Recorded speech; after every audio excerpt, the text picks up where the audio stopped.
set up landmine and trap around it. Today is our first day in Vietnam. We're gonna go get some bikes and go check out the Ho Chi Minh Tunnels. So during the Vietnam War, there was tunnels made from here in Vietnam all the way to Cambodia, Laos, and I think as far as Thailand. We'll find out more today. And so yeah, we're gonna go rent some bikes, ride there. I just took out 5 million Vietnam dong, which sounds pretty cool, but it's only worth about 250 bucks. So it's okay, I'll play it up. We are off. Big and smile. sweaty. And sweaty. Our first stop of the day, we're at the Vietnamese War Museum. Everything here in the War Museum is very anti-American. So the quotes they use make America look bad. All the statistics they use, basically everything is just how America destroyed Vietnam's country, which I think there's a lot of truth behind, but obviously it's a very one-sided representation of the story. I don't know enough to really take a stance on it, but I definitely think that from what I've heard, Vietnam was definitely a bit of a huge mistake on America's part, but yeah, gotta keep reading, hear more about what Vietnam has to say about it. As I read more, I'm realizing this was a much bigger war than I ever thought. The Vietnamese War, the Americans dropped 14.3 million tons of bombs compared to only 5 million tons that were dropped in World War II. So in 1972, America basically signed a peace treaty because they realized that they'd lost the war. And by 75, they were like totally evacuated. They left all the buildings, the embassies were abandoned, and that kind of ended any influence that America had left in Vietnam. So that was 1975. That officially they were out of Vietnam. So this part of the museum is actually all photographs that were posted in Life magazine, some in the American press, and it's really interesting because every photo has a big story behind it. And it tells you everything from like the photographer to what's going on in each frame. So I'm really enjoying this part. Some really incredible stories, very, very sad stories. This is actually a plane that's been shot down. You can actually see its wing totally fallen off. And almost everything I'm reading up on, it seems like majority of the photographers have been killed, and almost every time it's because their helicopter crashed. And I don't think it's because it's been shot down. I just guess there's so many helicopter crashes and malfunctions that it was a fairly common way to go down. See, here's a photographer's camera with a giant bullet wound went through it, but he actually survived. At the end of the war, they started using something called Agent Orange. The Americans were dropping liters and liters of Agent Orange, and it basically was supposed to destroy the forest so that the Viet Cong could not hide in the forest. And in the process, it was a very, very lethal and poisonous chemical, and it's led to mutations of even children today. So in Vietnam, you can still find people who are suffering from the war because they've been born with these horrible disformities. Part of the museum is totally dedicated to the Agent Orange, so that toxic chemical. And it shows here basically the entire forest just totally wiped out, everything killed. And like I was saying, some of the worst parts are the deformities. So you see some here, people just born with totally irregular bodies, and it's just tragic. It's so sad. Over 3 million people are said to have died during the Vietnamese War. And all that just for America to supposedly stop the spread of communism. I don't know. Your call, but it seems to me like a very, very twisted agenda. Outside here they have the aircraft, they have tanks, and some of the artillery that was used during the war. This is an example of a cage that some people were kept in, some of the Vietnamese prisoners. Up till 1960, they actually used the guillotine to execute some of their prisoners, the Vietnamese prisoners. I guess a lot of that has to do actually with the French influences here. The French coined the guillotine, and they used it up till 1960 to get rid of prisoners.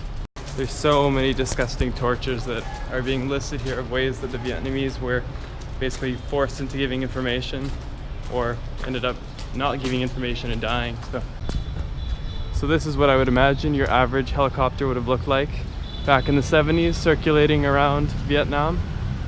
You'd have a Tommy gun hooked up in the side here, firing tons of munitions per minute. We're being kicked out now, it's 12 and it's closed. Yes. And that would be your transport helicopter, so it's massive. It would pick up and drop off people from battle. And I guess that's your average tank. Anyways, very informative. and we didn't have enough time. We only had 2 hours here, and then I guess they closed at 12 for some reason. But it was awesome. Good to learn about the history, have a wider perspective. It was a really, really well done museum, very one-sided. So it was very anti-American, which again, maybe that's fair.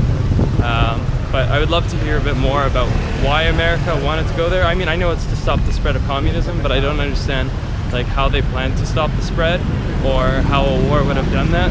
So I don't know, I guess I'll have to do more research of my own online. But glad we went, and it was only like 75 cents to get in there. So cannot complain. It's a seal of a deal. I took out 5 million Vietnamese dong, so I'm rich. I'm gonna toss that money up in the air and then I'll pick it up because I need it. So we just arrived here at the Vietnamese War Tunnels. Gonna go take a look. Ho Chi Minh is probably one of the most chaotic cities I've ever been to. Actually, it definitely is.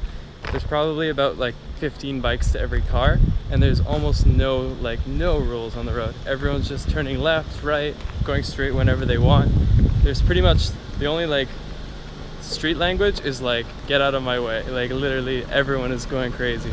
And but one thing that's cool is it drops off really quickly. So it went from being a big city to being out in the beautiful countryside in probably less than half an hour of riding. So that was kind of interesting because in Bangkok it would take a few hours to get outside of the city.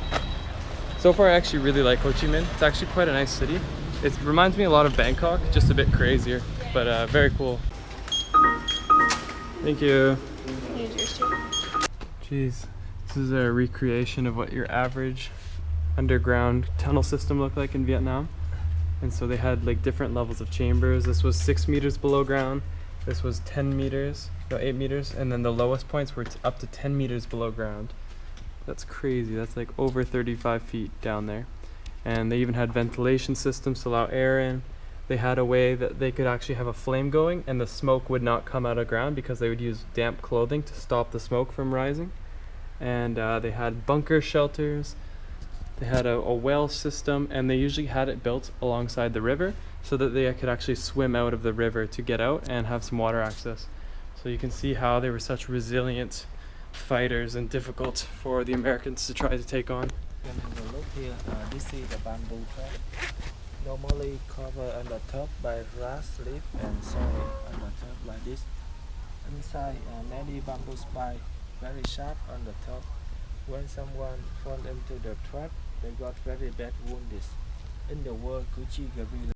So this trap here is designed for psychological warfare. It wouldn't actually kill the soldier usually. I guess it was just so that basically you get injured.